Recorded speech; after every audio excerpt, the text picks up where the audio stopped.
नमस्कार, मैं परिमल कुमार और किडोक्रेसी की प्लेटफॉर्म पे आप तमाम दर्शकों का बहुत-बहुत स्वागत है। इस वक्त हमारे साथ डॉक्टर तुलिका सेठ हैं, जो एम्स में हेमेटोलॉजी डिपार्टमेंट की प्रमुख हैं। मैम, आपसे समझना चाह रहे हैं कि बच्चों को लेकर थैलेसीमिया हो, एनीमिया हो, जीन पत्री की बात भी अभी आप कर रही थी। मतलब जन्म पत्री की जगह जीन पत्री भी पता होनी चाहिए। कुछ अगर इस पे बता पाएँ थैलेसीमिया के किस तरीके के मरीज़ आते हैं, पहले इस पे अगर चर्चा कर पाएँ ताकि उन पेरेंट्स को अवेयर करवाया जा सके, जिनके बच्चों में या तो सिम्पटम दिख रहे हों या ट्रीटमेंट वो करवा रहे हों। सो थैलेसीमिया तो एक बहुत सीरियस लाइफ थ्रेटनिंग जानलेवा बीमारी है। ये आमतौर पे जब बच्चा पैदा होता है तो बच्चा ठीक होता है। 6 महीने के बाद जैसे जैसे जो हीमोग्लोबिन की जो मॉलिक्यूल जो फीटल हीमोग्लोबिन चेंज होता है अडल्ट हीमोग्लोबिन में, तब उस समय ये पता चलता है कि थैलेसीमिया है, क्योंकि एक म्यूटेशन के कारण नॉर्मल जो अडल्ट हीमोग्लोबिन वो नहीं बनता है। तो ऐसे बच्चे जनरली 1 साल की उम्र में बहुत सिवियर एनीमिया हो जाता है और उसमें उनको खून चढ़ाने की आवश्यकता होती है। एंड क्योंकि उनका म्यूटेशन है तो खून जो उनका बनता है वो बहुत जल्दी जल्दी टूटता है और उनको फिर ज़िंदगी भर खून चढ़ाने की आवश्यकता बनती है। तो ये एक बहुत सीरियस प्रॉब्लम है, पर इसको अगर थोड़ा सा जानकारी लें तो इसको प्रिवेंट भी किया जा सकता है। क्या सिम्पटम पेरेंट्स को अगर दिखें, रिमोट एरिया में अगर कोई आपकी बात सुन रहा हो, तो उनको उस तरह की सिम्पटम दिखे तो अपने डॉक्टर के पास ज़रूर जाएँ। कुछ टेस्ट जो डॉक्टर के हैं उसके बाद करवाएँ, पता चले। सो एक बार जब बच्चा पैदा हो गया और 6 महीने के आसपास उसका खून अगर कम होता है तो खून चढ़ाने से पहले ज़रूर थैलेसीमिया के लिए टेस्ट कर देना चाहिए। बट वो एक तरह से लेट हो गया है, क्योंकि अब तो बच्चा पैदा हो गया है एंड वो अगर थैलेसीमिक है तो हम डायग्नोस तो कर लेंगे, बट देन उसको सारी ज़िंदगी उसको हर 2-3 हफ्ते में खून चढ़ाना पड़ेगा। तो मैं अगर जब भी कोई बेबी प्लान कर रहा है, मैं एक और कदम आगे जाना चाहूँगी और मैं कहूँगी कि पेरेंट्स को अवेयर होना चाहिए। एंड पेरेंट्स में अगर दोनों पेरेंट्स थैलेसीमिया के कैरियर्स हैं तो उनमें 25% चांस है कि उनके बेबी को थैलेसीमिया मेजर हो। एंड ज़रूरी नहीं कि एक ही बच्चा अफेक्टेड हो सकता है कि नेक्स्ट प्रेगनेंसी में भी 25% रिस्क है, तो नेक्स्ट प्रेगनेंसी में भी बच्चा हो सकता है। तो हम कुछ परिवार जानते हैं जिनमें 2 बच्चों को थैलेसीमिया मेजर है, तो फिर आप सोच सकते हैं कि सारी ज़िंदगी पेरेंट्स इन्हीं बच्चों का देखभाल करते रहेंगे। तो बहुत ज़रूरी है कि लोग जागरूक हों। एंड ऐसा ही नहीं सोचना है कि हमारे परिवार में किसी और को थैलेसीमिया कैरियर कोई थैलेसीमिया पेशेंट है कि नहीं। आपको सबको अपना टेस्ट कराना चाहिए। जैसे सब लोग अपना ब्लड ग्रुप जानते हैं, तो वैसे ही सबको जानना चाहिए कि वो थैलेसीमिया कैरियर हैं कि नहीं। जो कैरियर हैं वो पेशेंट नहीं हैं। ओके। कैरियर एक नॉर्मल व्यक्ति है, बट उसके जीन में एक परिवर्तन है जिसकी वजह से वो थैलेसीमिया कैरियर है उस म्यूटेशन का।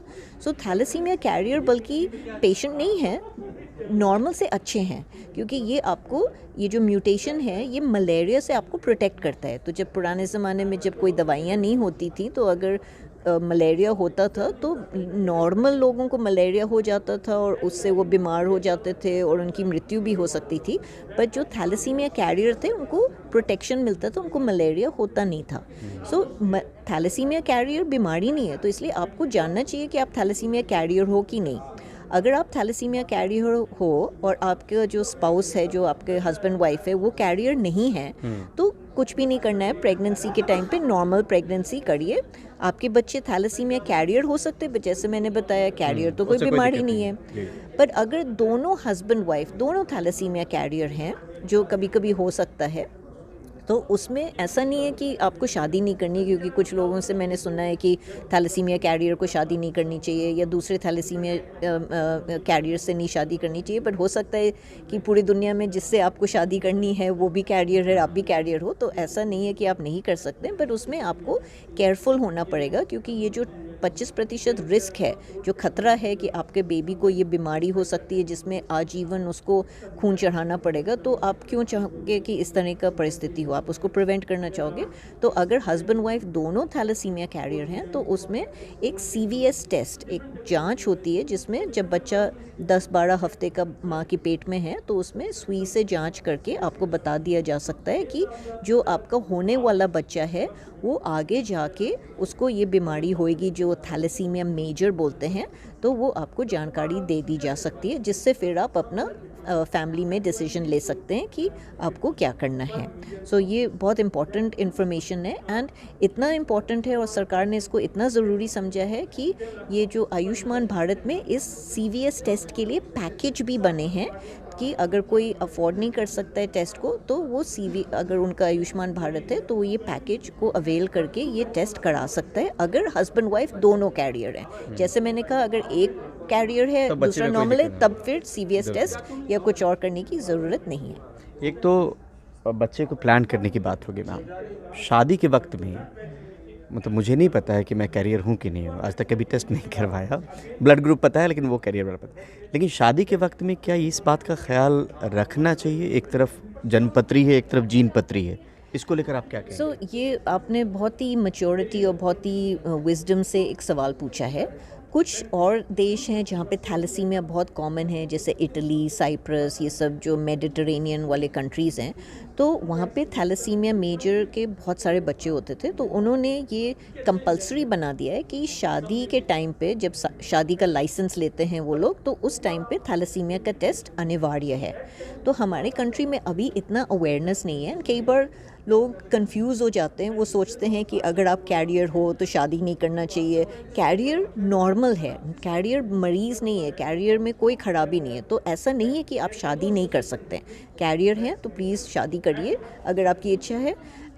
बस ये है कि हाँ, अगर आप डिसीजन, आप चॉइस ले सकते हो किसी कैरियर से ना शादी करने का, that is fine. But again, शादी एक बड़ा पर्सनल डिसीजन है, एंड एज अ डॉक्टर हम लोग उसके बीच में नहीं पड़ना चाहते हैं। अगर हस्बैंड वाइफ दोनों कैरियर्स हैं तभी आपके पास खतरा है, तभी आपको CVS टेस्टिंग और बाकी चीज़ों का ध्यान रखना है। एक तो ये स्टिग्मा जो है थैलेसीमिया कैरियर का, इसको हटाना है, इसको बड़ा नॉर्मलाइज करना है। कभी कभी मेरे पास कुछ लड़के आते हैं मेरी OPD में कि मुझे थैलेसीमिया का टेस्ट करवाना है। तो मैं पूछती हूँ, क्यों, तुम्हारी शादी हो गई है? तो कहते नहीं, मुझे शादी.com में डालना है। तो फिर मैं उनकी बहुत हेल्प करके जल्दी से उनका जांच करा देती हूँ, बिकॉज इससे पता चल रहा है कि कुछ लोग हैं हमारे समाज में जो काफ़ी जागरूक हैं और जानकार हैं और जानते हैं इन सब चीज़ों को। बट अनफॉर्चुनेटली अभी हमारे पूरे समाज में सब लोग इतने जागरूक नहीं हैं। कुछ लोग इसको बड़े नेगेटिव उससे देखते हैं कि थैलेसीमिया कैरियर है तो इससे शादी नहीं करनी चाहिए। तो ये सब चीज़ें हमें हटाना है, क्योंकि तभी हम अपने कंट्री को स्वस्थ और सबको सभी परिवारों को कुशल बना पाएंगे अगर हम ये जानकारी रखेंगे तो। मैम, एक सामान्य भाषा में अगर समझना चाहें, ये थैलेसीमिया मतलब थैलेसीमिक बच्चे कैसे हो जाते हैं? मतलब वो माता पिता के जीन से ही आता है या उसमें म्यूटेशन भी कैसे होता होगा पेरेंट्स में भी, अगर मान लीजिए? ये शुरू में कहाँ से म्यूटेशन आया जो थैलेसीमिया कैरियर में? वो लोग कहते हैं कि जहाँ पे मलेरिया बहुत होता था तो वहाँ पे कुछ लोगों में ये म्यूटेशन आया उनको मलेरिया से प्रोटेक्ट करने के लिए। तो जैसे मैंने कहा, थैलेसीमिया कैरियर नॉर्मल है, कोई बीमारी नहीं है, बिल्कुल स्वस्थ हैं। पर ब्लड बनाने के 2 जीन्स होते हैं और सबको एक जीन मम्मी से मिलता है, एक जीन पापा से मिलता है।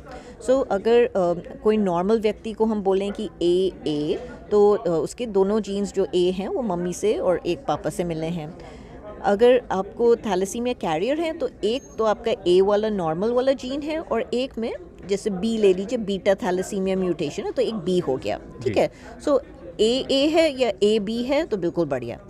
कभी कभी जो बच्चा पैदा होता है, जैसे मैंने कहा कि 25% खतरा है, तो एक बच्चा ऐसा हो सकता है जिसने B वाला जीन मम्मी से लिया और B वाला जीन पापा से लिया, तो अब उसका AA या AB ना होके उसका BB हो गया। तो BB वाला जो बच्चे होते हैं उनको हम थैलेसीमिया मेजर बोलते हैं। वो होमोजाइगस बीटा म्यूटेशन है, एंड उसमें दोनों के जीन्स में, मतलब उन्होंने नॉर्मल जीन लिया ही नहीं है, उनके पास दोनों म्यूटेशन वाले जीन्स हैं और वो कमज़ोर खून बनाते हैं और उसके वजह से उनको खून चढ़ाने की ज़िंदगी भर ज़रूरत होती है। क्या कोई नई स्टडी, कोई नया शोध, कोई नया इलाज जिस पे काम हो रहा हो और ऐसे परिवार या ऐसे मरीजों को कोई उम्मीद भरी बात आप बता पाएँ? बहुत सारे इलाज हैं। तो जो ट्रेडिशनल इलाज है उसमें हम रेगुलर ब्लड ट्रांसफ्यूजन और रेगुलर आयरन किलेशन, मतलब लोहा निकालने की दवाइयाँ देते हैं। अगर ये बहुत अच्छे से किया जाए तो हमारे पास कुछ पेशेंट्स हैं जो 40 साल के भी हैं, जो इस तरह से उनका जीवन हो सकता है। दूसरा है बोन मैरो ट्रांसप्लांट। तो बोन मैरो ट्रांसप्लांट है, जिससे हम अगर नॉर्मल बच्चा है तो हम नॉर्मल बच्चे से नया खून का फैक्ट्री ट्रांसप्लांट कर सकते हैं। ये जो इसमें HLA मैचिंग होना चाहिए, तो ये आपका बोन मैरो ट्रांसप्लांट अधिकतर नॉर्मल भाई बहन से सबसे अच्छा उसका रिज़ल्ट होता है। फिर कुछ इंजेक्शंस भी आ रहे हैं जो अंदरूनी खून को बढ़ाते हैं, जैसे लुस्पार्टासेप्ट और कई और इंजेक्शंस हैं, इस तरह से दवाइयाँ आ रही हैं, जिससे फिर आपको हर 2-3 हफ्ते में ना खून चढ़ा के, हो सकता है कि महीने में या 2 महीने में भी खून चढ़ाया जा सके। और कुछ बच्चों को अगर बहुत फ़ायदा होता है तो खून चढ़ाना बंद भी हो सकता है। फ्यूचर में हो सकता है कि जीन थेरेपी या जीन एडिटिंग भी आ जाए, अभी वो हमारे देश में नहीं है, बट काफ़ी विकास हो रहा है, नई नई दवाइयाँ आ रही हैं। तो अगर किसी बच्चे को ये बीमारी है तो उसके माँ बाप को निराश नहीं होना चाहिए, अच्छे से अच्छे डॉक्टर की सलाह माने और अच्छा खून चढ़ाएं, अच्छा किलेशन करें, ताकि आगे जो न्यू ट्रीटमेंट्स आए हैं वो भी उनके बच्चों को मिल सकें। स्टेम सेल को लेके भी हम लोग कुछ कोशिश कर रहे हैं। जो हम बता रहे थे हिमेटोपोएटिक, जो बोन मैरो ट्रांसप्लांट है वो हिमेटोपोएटिक स्टेम सेल ट्रांसप्लांट उसी को बोलते हैं जी। ओके मैम, एक चीज़ और, जो आम तौर पे दूर दराज से इलाज करवा के पेरेंट्स आते होंगे एम्स में, थक हार के लोग पहुंचता है उम्मीद भरी निगाहों से, क्या आपको लगता है कि उन पेरेंट्स को जो कहीं पे दूर दराज में भी इलाज करवा रहे हों, और आप ये ऑब्ज़र्व कर पा रही हो कि ऐसा ना हो कि ऐसा हो सकता है या ये करेंगे तो ज़्यादा अच्छा है? क्योंकि एम्स जब आप आते हैं तो एक फ़ाइनल एक तरीके से कमेंट लेने या आपका अप्रोच होता है कि अगर कोई इलाज है तो यहाँ है।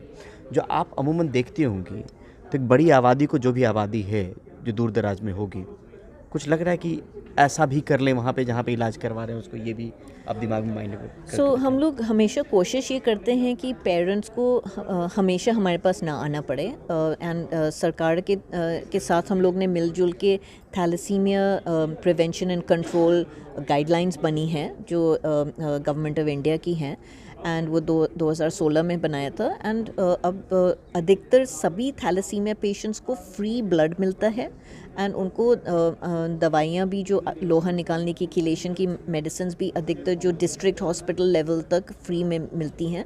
तो मैं ये कहूँगी कि सब लोगों को अपने वापस घर के पास जो ज़िला अस्पताल, सदर अस्पताल हैं, वहाँ पे ज़रूर जाएं, अपना नाम लिखाएं और अपनी सब सुविधाओं का फ़ायदा लें। अगर किसी डिस्ट्रिक्ट में नहीं है तो वो आके हम लोग को बता सकते हैं, ताकि फिर हम गवर्नमेंट को इन्फॉर्म करें, बिकॉज़ ये पेशेंट्स का राइट है कि जो ट्रीटमेंट है उनको अपने घर के जितने नज़दीक हो वो मिले। आखिरी सवाल मैम, एक उम्मीद भरी बात ऐसे माता पिता को जिनके बच्चे इस तरह के थैलेसीमिक हो। सो डेफिनेटली अभी बहुत इनोवेशन हो रहा है। लुस्पार्टासेप्ट एक इंजेक्शन है जो ऑलरेडी इंडिया में आ गया है, कुछ न्यू ओरल टैबलेट्स भी आ रही हैं। सो आई थिंक फ्यूचर में अगले 5-10 साल में काफ़ी चेंज होगा, और अच्छी दवाइयाँ आएंगी जिससे खून चढ़ाना कम हो जाएगा और बच्चों की ज़िंदगी थोड़ी सी और अच्छी हो सकती है। बहुत शुक्रिया मैम, बहुत शुक्रिया, थैंक यू।